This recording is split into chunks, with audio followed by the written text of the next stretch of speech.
4 आयत, प्रेरितों के काम 5 उसकी 41 आयत, पहला पत्रस 4 उसकी 12 आयत, दूसरा तीमुथियुस 3 उसकी 12 आयत, प्रेरितों के काम 4 उसकी 29 से 31 आयत।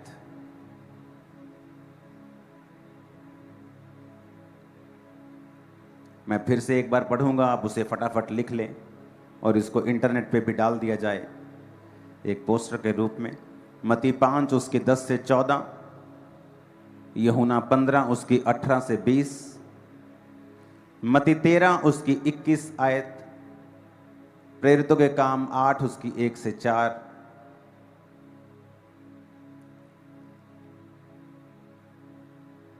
इन आयतों को लिखते लिखते अपने पड़ोसी को फिर से बोलो, बोलो ध्यान से लिख। जो नोट करता है वो नोटिस किया जाता है परमेश्वर के द्वारा।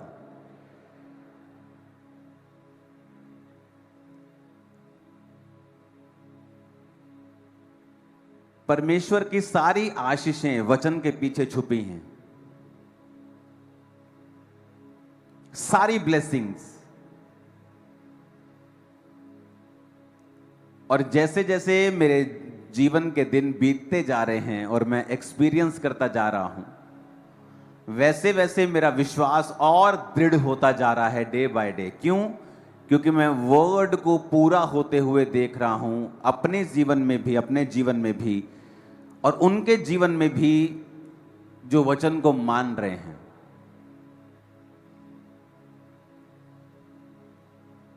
परमेश्वर ने जो मुझे मैसेज दिया था क्रूसेड टाइम, गुरदासपुर क्रूसेड में आपने उस मैसेज को सुना कि परमेश्वर ने कहा कि तुम सबको ये आज्ञा है कि जाओ और सुसमाचार सुनाओ।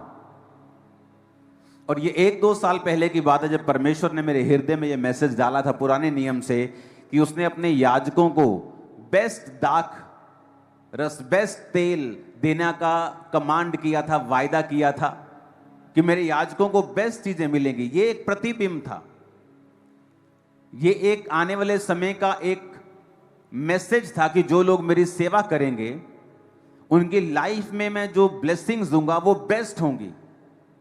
पैसे वाले लोग भी वैसी ब्लेसिंग्स नहीं पा पाएंगे अपने पैसों के दम के ऊपर। आज इस कलीसिया में मैं 1-2 नहीं, सैकड़ों शादियों को जानता हूं जो उनके पैसे की वजह से नहीं, परमेश्वर की वजह से उनको अच्छे पार्टनर्स, अच्छी पार्टनर्स मिली हैं। और दुनिया में आप न्यूज सुन रहे हैं, करोड़ों रुपए के मालिक हैं, एक लौता बेटा है, फिर भी लड़कियां उन्हें मार रही हैं। और यंग जनरेशन जो आने वाली है उनका मैरिज के ऊपर से विश्वास उठता जा रहा है। मैरिज बुरी नहीं है, लेकिन आज मैं आपको बताता हूं, मैंने ऐसी कई टेस्टिमनीज इस हफ्ते सुनी हैं। जब परमेश्वर आपको ये कहता है कि ये करना है, हमें पता क्या लगता है कि परमेश्वर मुझसे कुछ काम लेना चाहता है। मैं बड़ा फनी खान हूं जी, मैं तो बड़ा जबरदस्त आदमी हूं, परमेश्वर मेरे पीछे लगा हुआ है। हर बार प्रोफेसी होती, प्रभु तुझे इस्तेमाल करेगा। मैं ही नहीं मान रहा हूं।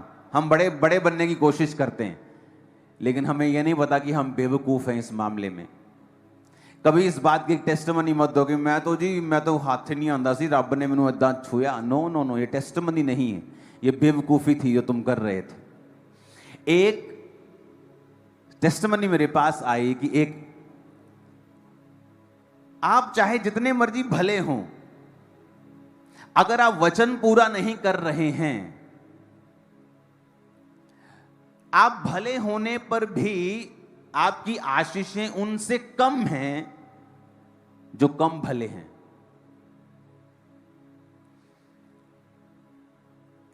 थर्सडे मैंने बताया था कि परमेश्वर ने 1999 में 1999 में दुनिया का सबसे बड़ा पेंटिकोस्टल स्ट्रक्चर,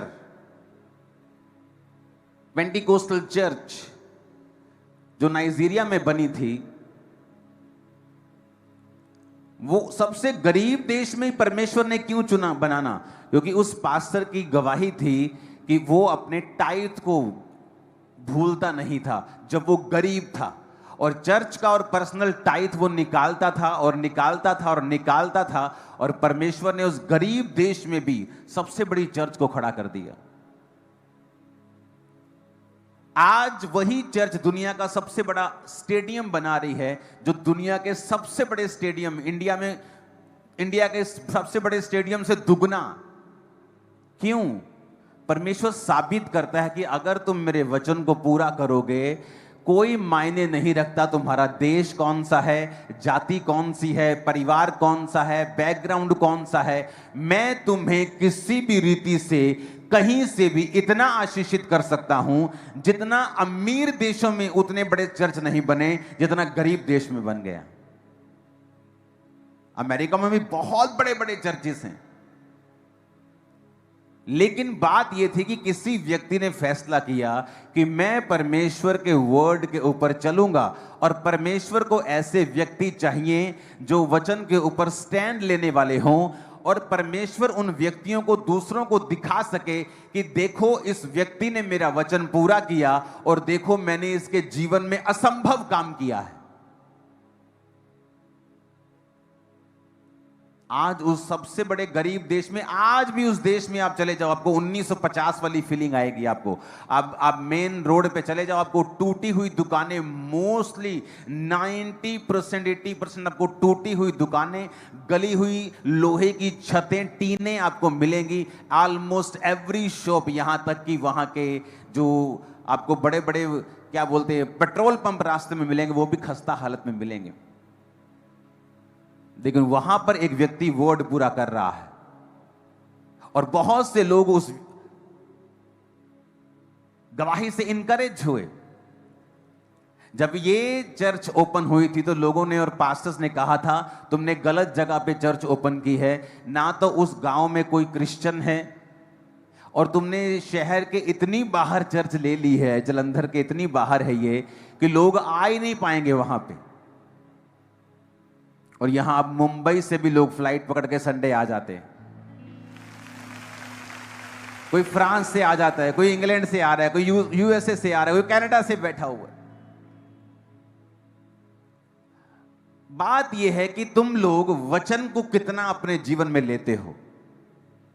अब परमेश्वर ने कहा सेवा कर। लोगों को क्या लगता है कि परमेश्वर अपना राज्य फैलाना चाहता है, इसलिए वो हमें कह रहा है कि जाओ सेवा करो। हम सोचते हैं कि इसमें परमेश्वर की कोई भलाई है। भाई साहब, परमेश्वर की कोई भलाई नहीं है। चाहे 10 लाख या 10 करोड़ या 100 करोड़ लोग स्वर्ग जाएं, उसने तो बना दिया है स्वर्ग और नरक। अब किसको कितने कहां जाना है ये हम पे निर्भर करता है।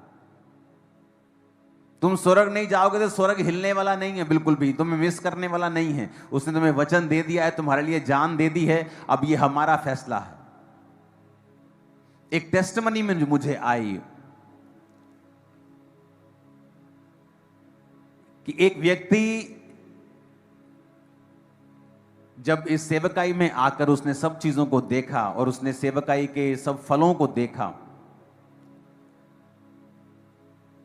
और उसका बेटा जो था वो इनकरेज, क्योंकि उस तरह के जो मुझसे प्रेम करता है।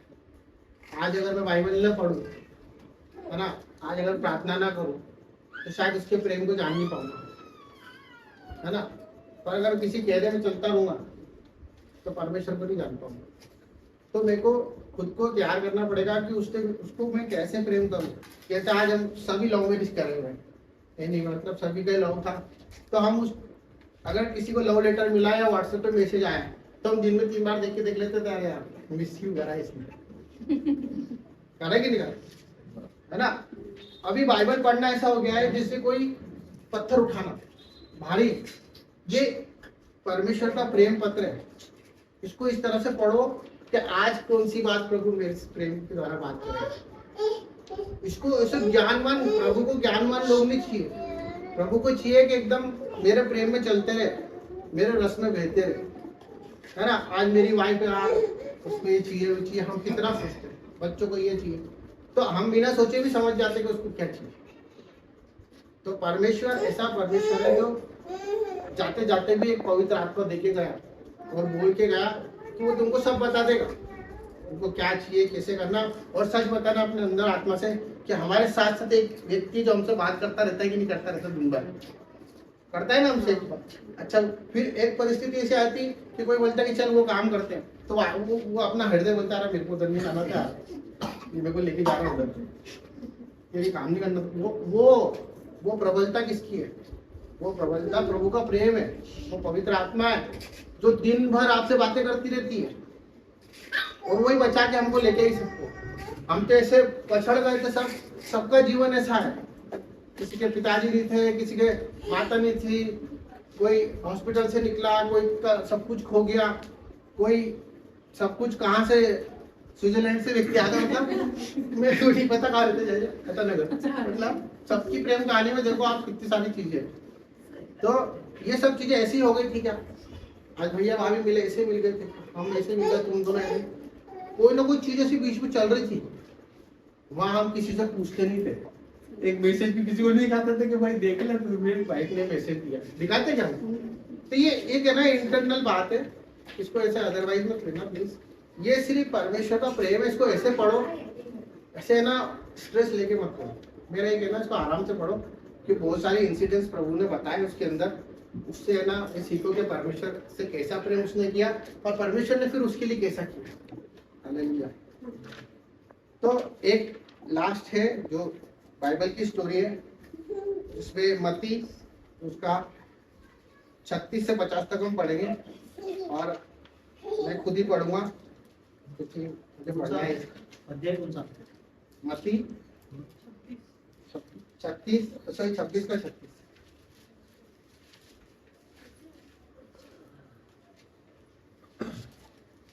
ये एक ऐसा इंसिडेंट है जहाँ पे परमेश्वर है ना एक नॉर्मल बातें कर रहा है, मतलब ऐसी कोई महान बातें नहीं हो रही है, बिल्कुल ऐसी नॉर्मल बातें हो रही है जो आज हम लोग करते हैं। अब जब हम शुरू में देख रहे थे यूहन्ना, जिसके वचन में हमने पढ़ा कि परमेश्वर प्रेम चाहता है,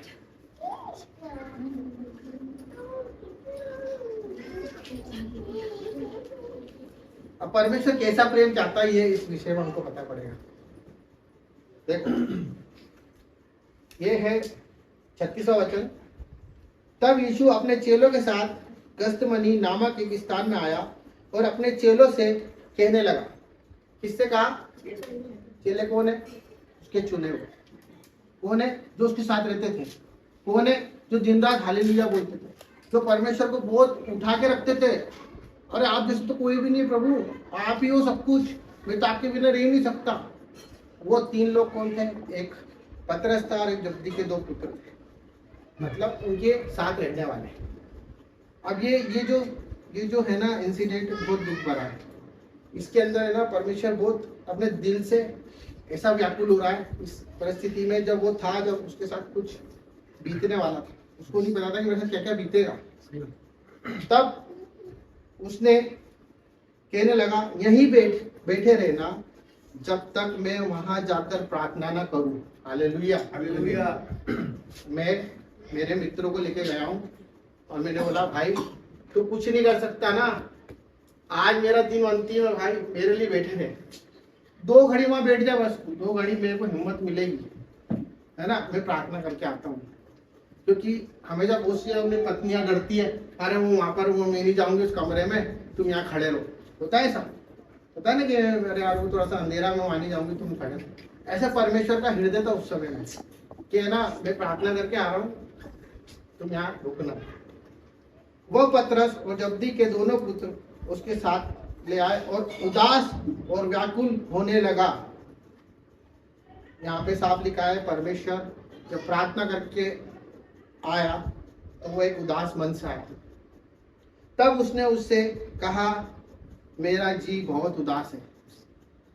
वो परमेश्वर जो हमारा भार उठा रहा है, वो परमेश्वर जो हमारे दुखों के लिए तैयार है मरने के लिए, वो परमेश्वर यीशु मसीह क्या बोल रहा है, मेरा मन व्याकुल है,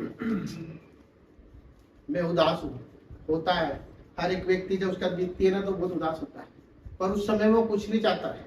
वो सिर्फ ये चाहता है कि कोई उसका हाथ पकड़ ले तो भाई कुछ नहीं होगा तेरे साथ, है ना, उस इंसिडेंस में प्रभु साफ साफ बोल रहा है कि हे प्रेम करने वालों, जो वो हैं चुने हुए, मेरा मन बहुत उदास है, यहाँ तक कि मेरे प्राण निकले जा रहे हैं।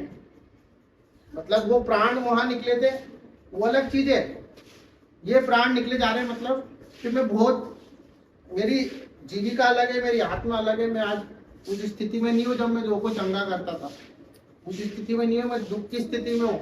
आज मैं तुमसे एक्सपेक्टेशन रखता हूँ, है ना, तुम यहीं ठहरे रहो, मेरे साथ जागते रहो। हालेलुया। क्या प्रेम मांगा, तुम मेरे साथ जागते रहो, है ना। फिर वो थोड़ा और आगे बढ़ा और मुक्के बल गिर गया। अब मुक्के बल कौन गिर सकता है? वो जो लोगों को खड़ा कर रहा है वो मुक्के बल गिर गया।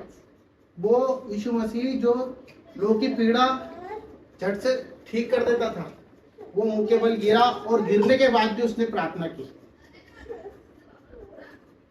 प्रार्थना की, हे मेरे पिता, यदि हो सके तो ये कटोरा मुझसे टल जाए। हालेलुया। ये कटोरा टल जाने का मतलब क्या? एक बुरी परिस्थिति उसके ऊपर आ रही थी, वो ये नहीं चाहता था कि प्रभु ये चीज को हटा दे मेरे से, टल जाए। टल जाए मतलब यहाँ तक कुछ पोस्टपोन हो जाए, कि आज थोड़ी देर के लिए कुछ मेरे को कुछ इसका एक अल्टरनेट कुछ मिल जाए। प्रभु आज नहीं, मैं तो तेरे वादे पे टिका, कुछ अल्टरनेट मिल जाए, मतलब कोई ना कोई ऐसा रास्ता मिल जाए। पर परमेश्वर तो भी जैसा तू चाहता है वैसा ही हो, जैसा तो भी मैं चाहता हूँ वैसा नहीं, परंतु जैसा तू चाहता है वैसा ही। मतलब अगर तू मेरे लिए को रास्ता निकाल रहा ना तीसरा, फिर भी तेरी इच्छा से निकालना, है ना। मैं ये भी बोल रहा हूँ, जब करूंगा तो मैं वादा तो पूरा ही करूंगा। मैं भी आकुल हो रहा हूँ, मैं तड़प रहा हूँ, मैं गिर रहा हूँ, और मेरा खून, मेरा पसीना खून बन रहा है।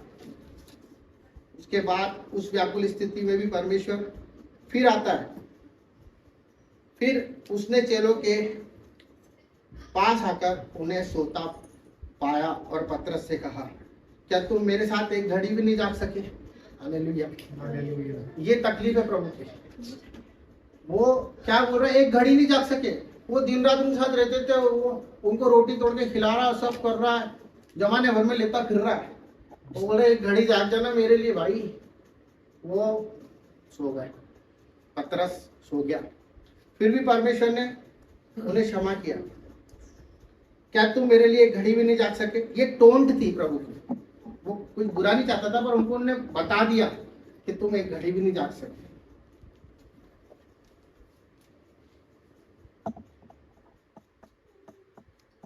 फिर उसने चेलों के पास आकर कहा, क्या तुम मेरे साथ एक घड़ी नहीं जाग सके? जागते रहो और प्रार्थना करते रहो कि तुम परीक्षा में ना पड़ो।